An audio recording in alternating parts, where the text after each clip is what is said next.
न हम सफर न किसी हम नशी से निकलेगा, हमारे पांव का कांटा हम ही से निकलेगा। वतन की रेत मुझे एड़ियां रगड़ने दे, मुझे यकीन है पानी यहीं से निकलेगा। उन्हें पता चल गया है कि चिराग देखकर मेरे मचल रही है हवा, कई दिनों से बहुत तेज चल रही है हवा। बना रहे थे जो किस्से मेरी तबाही के, उन्हें पता ही नहीं रुख बदल रही है हवा। चिरागों के सफर में दबदबा हो आंधियों का, तो फिर अंजाम जुल्मत के सिवा कुछ भी नहीं होगा। और बादली वालों, ये दुनिया नफरतों के आखिरी स्टेज पर है, इलाज इसका मोहब्बत के सिवा कुछ भी नहीं होगा। वो मोहब्बत आम आदमी पार्टी कभी नहीं खड़ी हुई। याद करो कोरोना के दौरान मरकज को बदनाम करने की क्या साजिश की गई। याद करो कि आज उनके 11 मेंबर आप पार्लियामेंट हैं, उसमें एक भी आपके समाज का नहीं है। इसलिए उसके साथ खड़े हो जो तुम्हारे साथ खड़ा है, कि किसी भी मौलवी से या के साधु से न छूटेगा, मदारी के किसी करतब से जादू से न छूटेगा। सफाई कर रहे हो तो जरा दामन की भी कर लो, हमारे खून का धब्बा है झाड़ू से न छूटेगा। असली मुद्दों से दोनों हुए फरार, हो चौकीदार या पलटी मार। हेलो मैं दानिश, आइए इमरान प्रताप गढ़ी साहब का एक ऐतिहासिक भाषण देखते हैं, जो भाषण आपको बहुत ही ज़्यादा पसंद आने वाला है। दिल्ली की सरजमी पर खड़े होकर के इमरान प्रताप गढ़ी साहब ने मोदी जी को, केजरीवाल जी को ललकार के क्या कहा है। आइए इस वीडियो को देखते हैं। डीएल गोल्डन न्यूज़ चैनल को आप जरूर सब्सक्राइब करना। वीडियो को देख लेते हैं। में खुद को महान बताते रहेंगे, महान बताते रहेंगे। न हम सफर न किसी हम नशी से निकलेगा, हमारे पांव का कांटा हम ही से निकलेगा। वतन की रेत मुझे एड़ियां रगड़ने दे, मुझे यकीन है पानी यहीं से निकलेगा। कल मुझसे मीडिया के साथियों ने कहा कि इमरान साहब, भाजपा और आम आदमी पार्टी के बीच में यमुना के पानी को लेकर के जंग चल रही है, आरोप प्रत्यारोप चल रहा है, आप केजरीवाल से क्या कहेंगे। मैंने कहा मैं केजरीवाल जी से यमुना जी के पानी का नहीं बल्कि चुल्लू भर पानी का जिक्र करूंगा, और उनसे कहूंगा कि चुल्लू भर पानी लीजिए और उसमें अपना चेहरा देखिए और शीला दीक्षित जी से और डॉक्टर मनमोहन सिंह साहब से माफी मांगिए, उनकी आत्मा से माफी मांगिए, उनकी रूह से माफी मांगिए। क्योंकि 2013-2014 में डॉक्टर मनमोहन सिंह साहब पर, शीला जी पर क्या क्या आरोप नहीं लगाए थे इन्होंने, याद है। डॉक्टर मनमोहन सिंह साहब जैसे शरीफ प्रधानमंत्री पर क्या क्या लांछन लगाए थे भ्रष्टाचार के।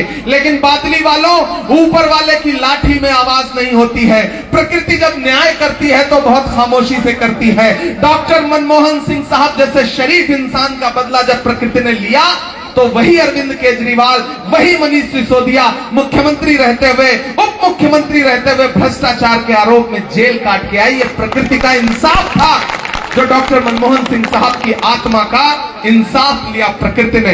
मैं आपके बीच में अपने भाई देवेंद्र यादव जी के लिए अपील करने के लिए आया हूं, और आपसे यह कहना चाहता हूं साथियों, कि चाहे पंजाब हो, चाहे उत्तराखंड हो, चाहे देश का कोई भी कोना हो, वो जानता है कि देवेंद्र यादव की कांग्रेस पार्टी में क्या अहमियत और क्या हैसियत है।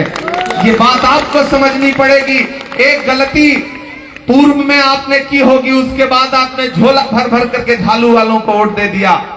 लेकिन अब मुझे आपसे यह कहना है कि इस चुनाव में झाड़ू के तिनके बिखर रहे हैं। अरविंद केजरीवाल जी खुद चुनाव हार रहे हैं, मनीष सिसोदिया जी खुद चुनाव हार रहे हैं। मैं दावे से यह बात कह रहा हूं, दावे से यह बात कह रहा हूं कि पूर्व उप मुख्यमंत्री, पूर्व मुख्यमंत्री और वर्तमान मुख्यमंत्री तीनों चुनाव हार रहे हैं। जो 10 दिन तक, 15 दिन पहले तक कांग्रेस पार्टी को नजरअंदाज कर रहे थे, उन्हें पता चल गया है कि चिराग देखकर मेरे मचल रही है हवा, कई दिनों से बहुत तेज चल रही है हवा। बना रहे थे जो किस्से मेरी तबाही के, उन्हें पता ही नहीं रुख बदल रही है हवा। दिल्ली की हवा का रुख बदल चुका है साथियों।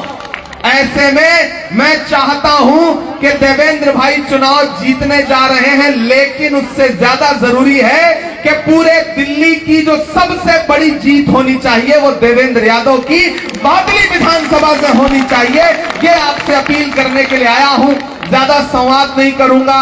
बस आखिर में आपसे इतना कहना है मेरे भाई, कि किसी झांसे में मत आइए। दोनों बड़ा जुमला देने में बड़े आगे हैं, चाहे वो बड़े वाले हों, चाहे उनके छोटे वाले रिचार्ज हों। छोटे वाले रिचार्ज को आप जानते हैं ना, दोनों के बीच में अलग तरह का कंपटीशन है। मैं नाम नहीं लूंगा, नहीं आप जान जाएंगे कि मैं अरविंद केजरीवाल की बात कर रहा हूं।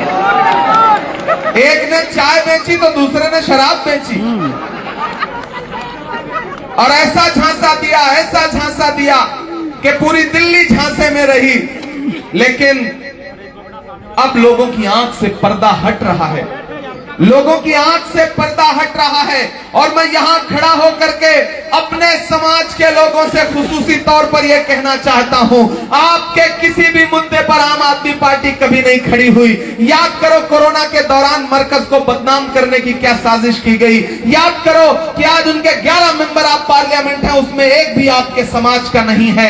इसलिए उसके साथ खड़े हो जो तुम्हारे साथ खड़ा है, जो तुम्हारे मुद्दों पर लड़ रहा है, तुम्हारे लिए आवाज लगा रहा है। यहां मेरी माएं बहनें बैठी हैं, नौजवान साथी हैं, बुजुर्ग हैं। मैं सबसे अपील करना चाहता हूं साथियों, आए आम आदमी पार्टी वाले झाड़ू लेकर के और ये कहें कि हम सफाई करेंगे, तो उनसे कह देना कि किसी भी मौलवी से या के साधु से न छूटेगा, मदारी के किसी करतब से जादू से न छूटेगा।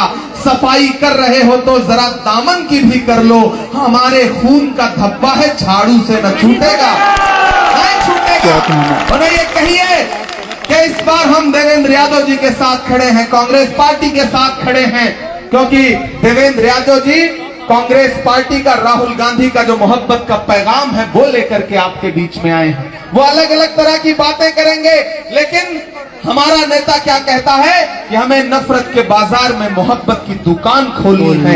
ये देश भाईचारे से चलेगा, ये सूबा, ये दिल्ली मोहब्बत से चलेगी।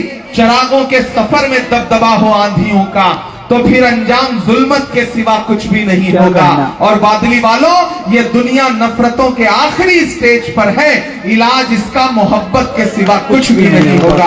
वो मोहब्बत का संदेशा लग करके भाई देवेंद्र यादव जी आपके बीच में हैं, तो मैं भाई देवेंद्र यादव जी को तमाम शुभकामनाएं भी देता हूं। और शायर हूं, 4 लाइनें नहीं सुनाऊंगा तो आप कहेंगे कि देखो ये आधा अधूरा छोड़ करके चला गया। आप थके तो नहीं है? दायरे में सिमट के आएगा, क्या कहना, यहां से वहां तक तैयार रहिएगा।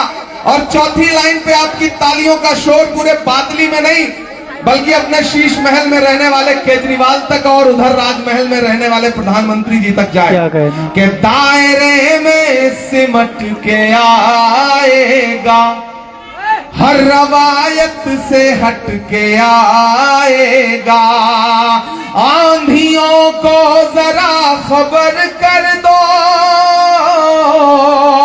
आंधियों को जरा खबर कर दो, शेर वापस पलट के आएगा, शेर वापस पलट के आएगा। किसी झांसे में मत आना, हो चौकीदार या पलटी मार। पलटी मार जानते हैं ना कौन, याद है ना? हो चौकीदार या पलटी मार, हो पलटी मार या चौकीदार, जनता के असली मुद्दों से दोनों हुए फरार। हो चौकीदार या पलटी मार, हो पलटी मार या चौकीदार, के चाय बेचने वाला पूरा भारत बेच रहा है। बेच रहा है कि नहीं बेच रहा?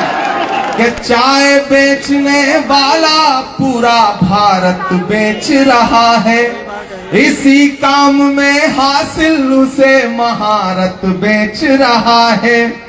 यहाँ के छोटे वाले बड़े जुझारू बेच रहे थे, यहाँ के छोटे वाले बड़े जुझारू बेच रहे थे, मौका मिला तो खुलकर साहब दारू बेच रहे थे। बेच रहे थे कि नहीं बेच रहे थे?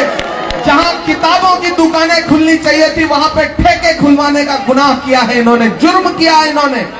बादली को इस बात का बदला लेना पड़ेगा कि यहाँ के छोटे वाले बड़े जुझारू बेच रहे थे, मौका मिला तो खुलकर साहब दारू बेच रहे थे। बहुत बढ़िया। कि रेल बिक गई, तेल बिक गया, बिका हवाई अड्डा, सब कुछ बिकता देख के खुश हैं अपने जेपी नड्डा। कि जनता महंगाई की मारी करती हाहाकार, कहाँ सोया है चौकीदार, कहाँ बैठा है पलटी मार। तो बादली वालों, पहली बार आपके बीच में आया हूं अपना दामन फैलाने के लिए, भाई देवेंद्र यादव जी के लिए। और ये आपकी लड़ाई जब सत्ता में थे तब भी लड़ते थे, जब पद पर थे तब भी लड़ते थे, और जब आपने सेवा का मौका किसी और को दे दिया तो विधायक न रहते हुए भी इन्होंने आपके मुद्दों पर दिल्ली के गलियारों में कभी लड़ने से परहेज नहीं किया है। ऐसे बहादुर आदमी के साथ खड़े होइए, ऐसे बहादुर आदमी के साथ खड़े होइए जो कांग्रेस पार्टी में रह करके बादली वालों को अपने सर माथे पे बिठा कर है। पूरे देश की राजनीति में लोकप्रिय होने के बावजूद इनका दिल बादली के लिए धड़कता है। तो मैं चाहता हूं कि 5 तारीख को एक एक वोट लेकर के घर से बाहर निकलिए, हाथ के पंजे के सामने वाला बटन दबाइए और आम आदमी पार्टी वालों से कह दीजिए कि सिर्फ खंजर ही नहीं आंखों में पानी चाहिए, ऐ खुदा दुश्मन भी मुझको खानदानी चाहिए, और सिर्फ कब्रों की जमीनें दे के मत बहलाइए, राजधानी दी थी हमने, राजधानी चाहिए। ये दिल्ली राजधानी जो है इसके स्वाभिमान को बचाने की लड़ाई है। शीला दीक्षित जी जितने फ्लाईओवर छोड़ के गई थी, जितनी सड़कें छोड़ के गई थी, जितने मेट्रो स्टेशन छोड़ के गए थे, उस पे रंग रोगन और नाम बदल करके अपना पोस्टर चिपकाने के अलावा कोई काम नहीं किया है झांसाराम ने। इसलिए आपसे अनुरोध है साथियों कि 5 तारीख को निकलिए, भाई देवेंद्र को जिताइए, क्योंकि इनको दिया गया आपका एक एक वोट सिर्फ देवेंद्र भाई को नहीं मिलेगा, मोहब्बत के उस मसीहा को मिलेगा जिसका नाम राहुल गांधी है। इनको दिया गया एक एक वोट सिर्फ इनको नहीं मिलेगा, मल्लिकार्जुन खड़गे जी को मिलेगा, बहन प्रियंका गांधी जी को मिलेगा, और इनको दिया गया आपका एक एक वोट इमरान प्रतापगढ़ी पे आपका एहसान होगा। ये कहने के लिए आपके बीच में आया हूं, जिसे हमेशा चुकाता रहूंगा, ये मैं आपसे वादा करता हूं। साथियों, बहुत लंबी तकरीर नहीं करनी है, हमें पप्पू भाई को भी सुनना है, हमें देवेंद्र भाई को भी सुनना है। बस इसी के साथ विदा लेता हूं और आपसे ये कहता हूं,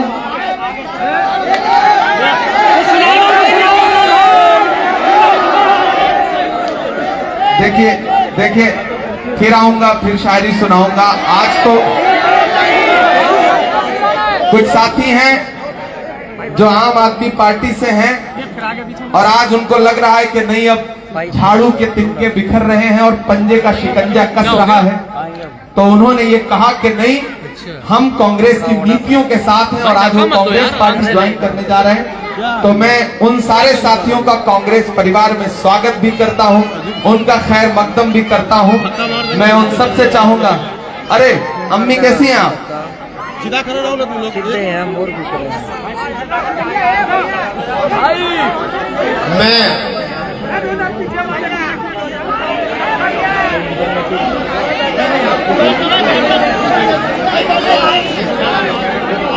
मैं जो हजारों साथी आज भाई देवेंद्र यादव जी से प्रभावित होकर ज्वाइन करना चाहते हैं, उससे पहले बिहार की धरती के धरती पुत्र भाई पप्पू यादव जी का, जो 6 बार के सांसद हैं, हमारे भाई देवेंद्र यादव जी पटका पहनाकर यहाँ पहुंचने पर अभिनंदन और स्वागत कर रहे हैं भाई देवेंद्र यादव जी। उसके बाद ये जो जाकिर चौधरी,